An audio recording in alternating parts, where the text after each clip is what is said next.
علیہ وسلم نے 3 فائدے بیان فرمائے۔ سب سے پہلا فائدہ آپ صلی اللہ علیہ وسلم نے فرمایا کہ اگر تم اسے صلہ رحمی سکھاؤ گے اپنے بچے کو تو فائدہ یہ ہوگا کہ تمہارے خاندان میں محبت برقرار رہے، تمہارے خاندان ایک دوسرے سے سب محبت کریں، کئی مشکل میں پھنس گیا تو اس کے لیے وہ کھڑا ہو جائے کیونکہ میرا یہ رشتہ دار ہے، اس لیے۔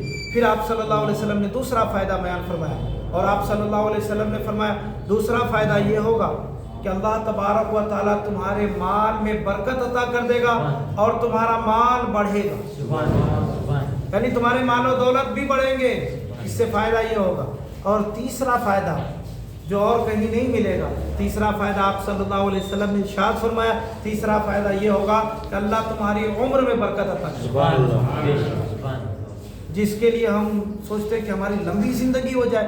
لمبی زندگی کے لیے یہ کام کرنا ضروری ہے کہ اپنے بچوں کو اپنے رشتہ داروں سے اچھے سے پیش آنا سکھانا پڑے گا، یہ رسول اللہ نے طریقہ دیا۔ آج ایک حدیث پاک ہم سننے والے ہیں، آپ سنیں حدیث پاک پہلے۔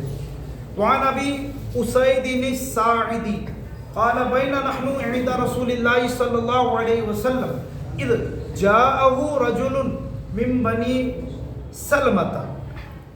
حضرت ابو اسید ساعدی رضی اللہ تعالیٰ عنہ سے یہ حدیث پاک مروی ہے، یعنی انہوں نے یہ حدیث پاک بیان کی۔ حضرت ابو ساعدی کہتے ہیں کہ ہم لوگ نبی کریم صلی اللہ علیہ وسلم کے بارگاہ میں بیٹھے ہوئے تھے۔ سبحان اللہ، حضرت ابو ساعدی کے قسمت کے معراج یہ کہ رسول اللہ کے بارگاہ میں بیٹھے ہوئے تھے اور رسول اللہ صلی اللہ علیہ وسلم کی زیارت کر رہے تھے، حضور کی باتیں سن رہے تھے، رسول اللہ سے تربیت حاصل کر رہے تھے۔ سبحان اللہ، ان کی زندگی کیا زندگی۔ مگر ایک بات یہ بھی یاد رکھیں، حضرت عبداللہ ابن مسعود نے اسی حدیث کی کتاب میں گزری ہے۔ حضرت عبداللہ ابن مسعود، ہم کہتے ہیں نا کہ کاش ہم رسول اللہ کی زندگی میں جو ظاہری زندگی تھی اس میں ہم پیدا ہوتے، یعنی صحابی رسول ہوتے، یہ سب نہیں ہو سکتے۔ حضرت عبداللہ ابن مسعود نے کہا کہ صحابی رسول سب کی قسمت نہیں بلکہ رسول اللہ کے چنے ہوئے بندے ہی صحابی رسول بن سکتے ہیں، اور اللہ تبارک و تعالیٰ حضرت عبداللہ ابن مسعود نے کہا کہ اللہ تبارک و تعالیٰ نے چن کر خاص بندوں کو رسول اللہ کی زندگی ظاہری زندگی میں پیدا فرمایا تاکہ یہ رسول اللہ کے غلام بن سکتے، یہ سب نہیں بن سکتے، یہ اللہ کے چنندہ بندہ تھے جو وہ صحابی رسول ہے، اس کے علاوہ نہیں بن سکتے۔ اور ہماری بھی قسمت سبحان اللہ ہے، اسے کم نہیں ہے، ہم کم نہیں ہیں۔ رسول اللہ صلی اللہ علیہ وسلم فرمانے تھے 7 مرتبہ آپ صلی اللہ علیہ وسلم نے پہلے ایک مرتبہ کہا ان لوگوں پر سلامتی ہو، تو ایک صحابی رسول کھڑے ہوئے، یا رسول اللہ صلی اللہ علیہ وسلم یہ کون لوگ ہیں جن پر آپ سلامتی بھیج رہے ہوں؟ تو آپ صلی اللہ علیہ وسلم نے فرمایا کہ میرے دور میں جو لوگ ہیں، یعنی صحابی رسول۔ مگر آپ صلی اللہ علیہ وسلم نے 7 مرتبہ فرمایا کہ ان لوگوں پر سلامتی ہو۔ ایک مرتبہ سلام بھیجے رسول اللہ تو سبحان اللہ، مگر 7 مرتبہ آپ صلی اللہ علیہ وسلم نے سلام بھیجا، سلامتی بھیجی، دعا فرمایا ان کے لیے۔ ایک صحابی رسول کھڑے ہوئے، یا رسول اللہ یہ کون یہ لوگ ہیں جن کے لیے آپ 7 مرتبہ سلامتی بھیج رہے ہیں؟ آپ صلی اللہ علیہ وسلم نے فرمایا میرے وہ غلام جو میرے ظاہری وصال کے بعد آئیں گے اور میری محبت میں زندگی گزاریں گے، میں ان پر 7 مرتبہ سلامتی بھیجوں۔ سبحان اللہ، ہم بھی کم نہیں، اللہ کا فضل ہے، ہم الحمدللہ ہم مسلمان ہیں، ہمارے لیے یہی بڑی بات ہے، اور رسول اللہ کے غلام ہے، یہ بڑی بات ہے۔ تو حضرت کہاں پہنچ گئے ہم؟ حضرت ابو اسید ساعدی رضی اللہ تعالیٰ عنہ کہتے ہیں کہ ہم رسول اللہ صلی اللہ علیہ وسلم کے بارگاہ میں بیٹھے ہوئے تھے، اچانک ایک شخص بنی سلمہ، یعنی ایک قبیلہ کا نام تھا بنی سلمہ، قبیلہ بنی سلمہ کے ایک شخص رسول اللہ صلی اللہ علیہ وسلم کے بارگاہ میں حاضر ہو گئے اچانک۔ کہتے ہیں کہ فقال یا رسول اللہ صلی اللہ علیہ وسلم حل بقی من بر ابویا شیء ابرہما به بعد موتہما۔ وہ شخص نبی کریم صلی اللہ علیہ وسلم کے بارگاہ میں عرض کیا، یا رسول اللہ صلی اللہ علیہ وسلم کیا میرے والدین کے انتقال ہونے کے بعد کچھ ایسے نیکی ہے جو میں ان کے لیے کر سکوں؟ یعنی زندگی بھر میں نے اپنے والدین باپ ماں اپنے باپ ماں کے ساتھ حسن سلوکی کیا، ان کے ساتھ ہمیشہ اچھے سے پیش آیا. کیا یا رسول اللہ صلی اللہ علیہ وسلم میرے والدین انتقال ہو چکے ہیں، میرے ماں باپ انتقال ہو گئے ہیں، کیا میں ان کے لیے اب بھی کوئی اچھا کام کر سکتا ہوں؟ یہ ہمارے لیے ایک راستہ ہے. انہوں نے پوچھا کچھ ہم ان کے لیے اچھا کر سکتے ہیں ابھی بھی یا رسول اللہ صلی اللہ علیہ وسلم؟ کچھ باقی ہے ابھی کرنے کے لیے؟ سبحان اللہ. سوچے ان کی سوچ کتنی اچھی تھی کہ وہ زندگی میں تو خدمت کیے ہی، ان کے ساتھ اچھے سے پیش آئے ہی، مگر انتقال ہونے کے بعد بھی پوچھ رہے ہیں یا رسول اللہ ان کے لیے اچھا کام ہم کر سکتے ہیں؟ ہم تو زندگی میں ان کی باحیات جب ہے، ان کی زندگی باقی ہے تو ہم خدمت نہیں کر پاتے، ان کے ساتھ اچھے سے پیش نہیں آتے، مگر وہ ان کے سوچ پر ہم قربان جائیں کہ وہ کہہ رہے کہ انتقال ہو گئے پھر بھی نیکی کر سکتے ہیں ان کے لیے، ان کے ساتھ اچھائی کر سکتے ہیں. تو آپ صلی اللہ علیہ وسلم نے کیا فرمایا؟ آپ صلی اللہ علیہ وسلم فرماتے ہیں قال نعم، آپ صلی اللہ علیہ وسلم نے فرمایا ہاں ابھی بھی ہے باقی، یعنی ابھی بھی تم ان کے لیے اچھائی کر سکتے ہو، ان کے ساتھ بھلائی کر سکتے ہو. یا رسول اللہ صلی اللہ علیہ وسلم ہم غلاموں کو بھی چاہیے کہ ہم بھی اپنے باپ ماں کے ساتھ کر سکیں. تو آپ صلی اللہ علیہ وسلم نے فرمایا ہاں ابھی ہے. کیا کیا ہے آپ سنیں. آپ صلی اللہ علیہ وسلم فرماتے ہیں الصلاۃ علیہما والاستغفار لہما. آپ صلی اللہ علیہ وسلم فرماتے ہیں سب سے پہلا کام یہ ہے کہ ان کے انتقال کے بعد ان کے ساتھ اچھائی تم ایسے کر سکتے ہو. سب سے پہلا کام یہ کہ تم ان کے لیے رحمت کی دعا کیا کرو. اے اللہ میرے ماں باپ پر رحم فرما، اللہم ارحمہما کما ربیانی صغیرا. اے اللہ ہمارے باپ ماں پر وہ ایسے ہی رحم کر جیسا اس نے ہم پر بچپن میں رحم کیا ہے. یہ دعا ہمیشہ کیا کرے، عربی میں نہ ہو اردو میں کرے، اللہ میرے ماں باپ پر رحم کر، اس لیے جیسا کہ انہوں نے مجھ پر بچپن میں رحم کیا. اور بچپن میں کتنا رحم کرتے باپ ماں، یاد ہے آپ کو؟ معلوم ہے؟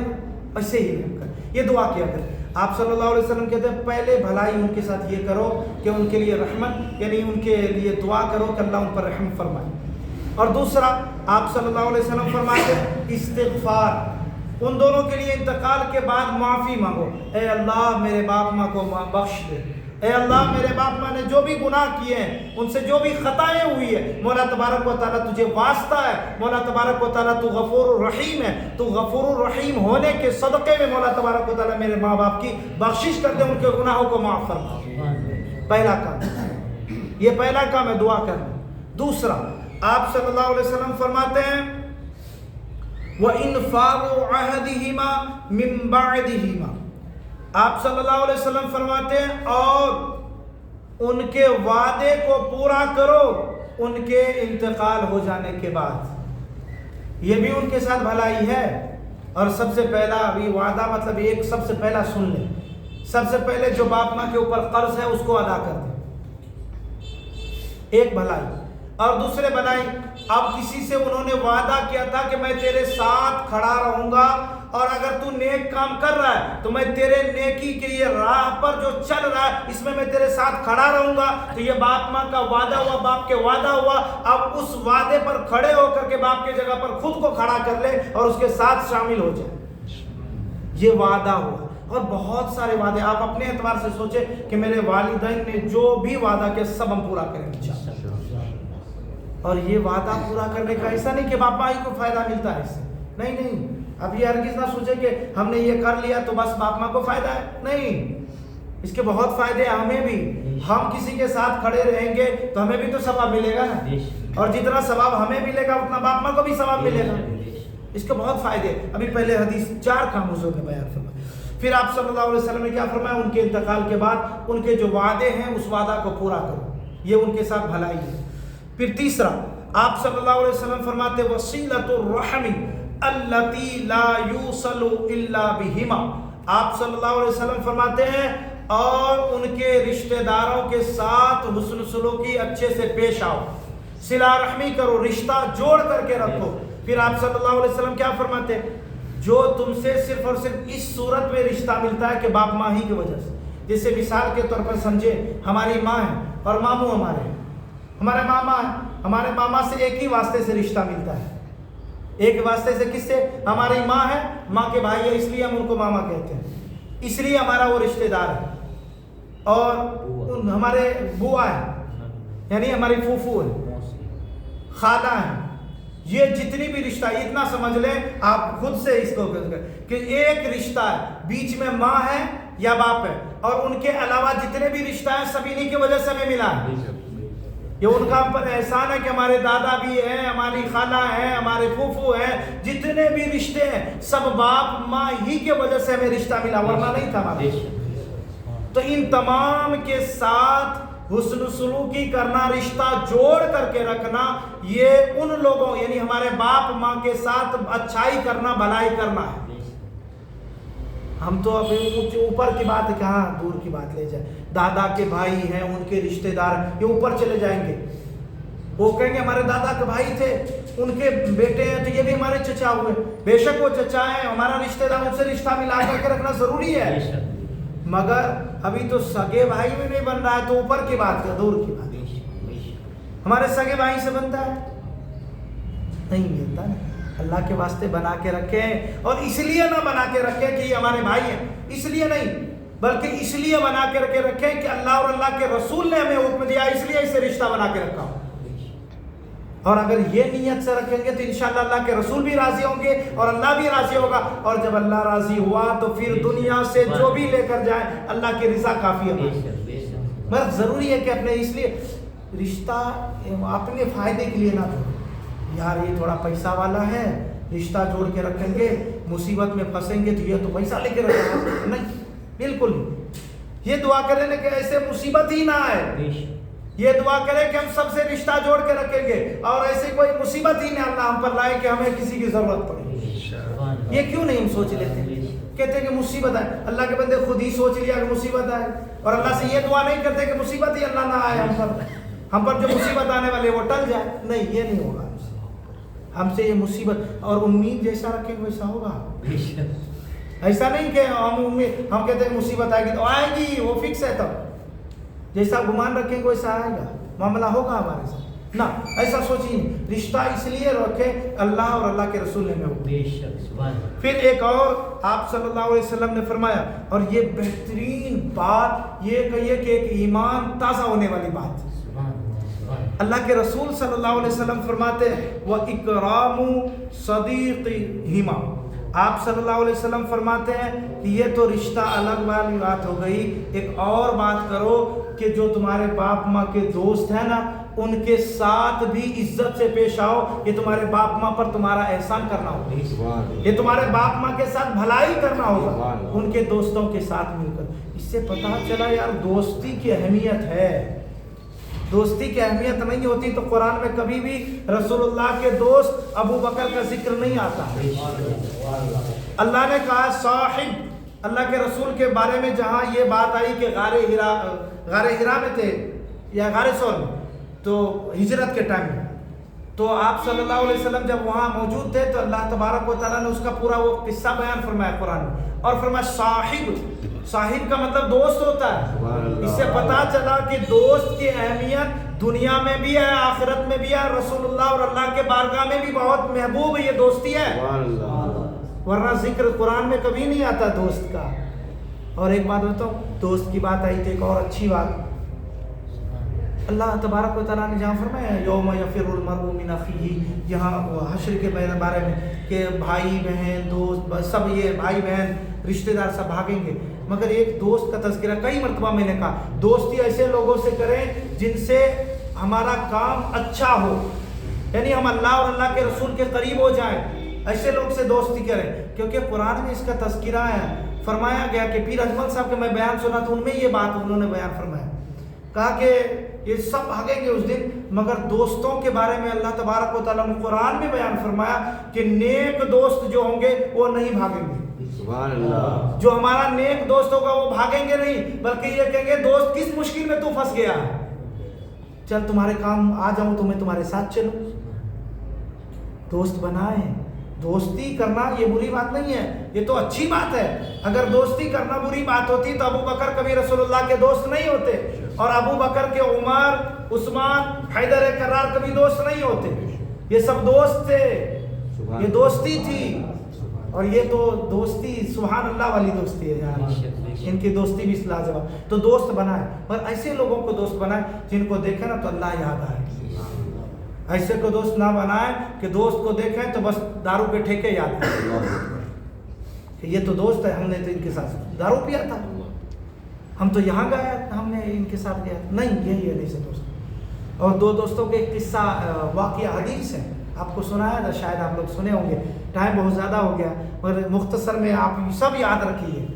رسول اللہ نے فرمایا کہ دو دوست ہوں گے، اور جب ان کے عمل تولے جائیں گے نا، جب وہ عمل تولے جائیں گے تو وہ دوست ایک کا کم ہو جائے گا تو وہ نکلیں گے کہ کسی سے اب تھوڑا نیک عمل لے آؤں تاکہ مکمل کر کے جنت میں چلا جاؤں. اور دوسرے دوست کی بھی باری آئے گی، ان کا بھی کم ہو جائے گا. حالانکہ دونوں دوست ہوں گے مگر وہاں ملیں گے نہیں. وہ دونوں جب وہاں سے نکلیں گے، یار کوئی تو نیکی دے دے، تو اب نکلے گا وہ ڈھونڈنے کے لیے کہیں سے نیکی لے آؤں. تو وہ دوست ایک دوسرے سے ملیں گے، کہیں گے دوست تیرا کیا ہوا؟ وہ کہے گا یار میرا عمل تھوڑا کم ہو گیا. دوسرا کہے گا تمہارا کیا ہوا؟ وہ کہے گا میرا بھی تھوڑا کم ہو گیا. ایک دوست کہے گا یار یہ ایسا کرنا، میرے نیک عمل تو لے لے اور تیرا عمل مکمل ہو جائے تاکہ تو جنت میں چلا جائے، میں تو پھنس گیا نا، تو بچ جا. سبحان اللہ. یہ رسول اللہ فرما رہے ہیں. آپ صلی اللہ علیہ وسلم فرماتے جب وہ جائیں گے ایک دوسرے کو لے کر کے کیسا ایسا معاملہ ہے، میرا عمل اس کو دے دو، میرے دوست کو جنت میں بھیج دو، فرشتے سے کہیں گے. تو آپ صلی اللہ علیہ وسلم فرماتے ہیں کہ جب حکم ہو جائے گا کہ ایک جنت میں جاؤ ایک جہنم میں، فرشتے لے جائیں گے. اللہ تبارک و تعالیٰ فرشتے کو فرمائے گا اے فرشتے رک جاؤ. کس سے؟ جو جہنم میں لے جا رہا تھا ایک دوست کو. اللہ تبارک و تعالیٰ فرمائے گا اے فرشتے رک جاؤ، اس لیے کہ یہ میرا بندہ ہے، اس کے دل میں اتنا رحم کہ اپنے دوست کو چاہا کہ یہ جنت میں بھیج دے. تو میرے رحمت کو یہ کب گوارا کہ میرا بندہ اتنا رحم دل ہو اور اس کو میں جہنم میں ڈال دوں، اس کو بھی اس کے ساتھ اس کے دوست کے ساتھ جنت میں ڈال دوں. دوستی کریں نا یار، دوستی کریں، دوستی کرنا ضروری ہے. ہو سکتا ہے کہ ہم پھنس جائیں تو ہمارے دوست کو اللہ تبارک و تعالیٰ شفاعت کا حق دے دے اور وہ ہمارا دوست کہے کہ یار میرا دوست تھا، اس کو جہنم میں کیسے جانے دیں. یہ ابن ماجہ میں حدیث پڑھایا ہوں آپ کو. یہ حدیث ہے کہ جس بندے کو جس کسی سے بھی محبت ہوگی اور پہچان ہوگا، وہ جہنم میں اگر وہ چلا بھی جائے گا وہ کہے گا مولا میں جنت میں جاؤں گا، ہرگز جاؤں گا ہی نہیں، میرا دوست جہنم میں، اس کو لے کر کے میں جنت میں جاؤں گا. ارے دوستی کرے نا تو دوستی ایسے لوگوں سے کرے. وہ لوگ نہیں جو آپ کو ٹھیکے پر لے جائیں اور جوئے کے اڈے پر لے جائیں، پھر پولیس والے پکڑے تو پھر منہ چھپا دے پھر نہیں نہیں. تو ہمارے باپ ماں کے دوستوں کے ساتھ بھی کیا کریں ہم؟ حسن سلوک کریں، ان کی عزت کریں. یہ باپ کے دوست ہیں تو ہمارے بھی باپ کے قائم مقام ہے، ان کی عزت کریں. اور حضرت ماں خدیجۃ الکبریٰ رضی اللہ تعالیٰ عنہا انتقال ہو گئی تھی نا، ہماری ماں سب سے پہلے جو حضور صلی اللہ علیہ وسلم کے سب سے زیادہ ساتھ دی تھی، اپنے پورے مال ان پر لٹا دیا تھا. جب وہ انتقال ہو گئی ہماری ماں تو رسول اللہ صلی اللہ علیہ وسلم جب بھی گوشت منگواتے یا گوشت بناتے، ماں عائشہ کہتی ہے کہ ان کی دوست ماں خدیجۃ الکبریٰ جو تھی ان کی دوست کو بلاتے اور دعوت دے کر کھانا کھلاتے. سبحان اللہ. اور نہیں آپ صلی اللہ علیہ وسلم ان کے یہاں گوشت بھجواتے تھے. سبحان اللہ. اور یہی نہیں، آپ صلی اللہ علیہ وسلم اگر گوشت بن جاتا تو ان کو کسی پیالے میں ڈلوا کر ان کے دوستوں کے یہاں پہنچوایا کرتے تھے. یہ دوستی کا اگر رسول اللہ ادا کریں تو ہم کیوں نہ کریں؟ ہم تو غلام ہیں. تو اپنے باپ ماں کے ساتھ حسن سلوکی کا ایک ذریعہ ہو گیا. یہ 4 کام ضرور کرتے ہیں. اللہ تعالیٰ سے دعا ہے اللہ تبارک و تعالیٰ میں زیادہ سے زیادہ نیک عمل کرنے کی توفیق عطا فرمائے.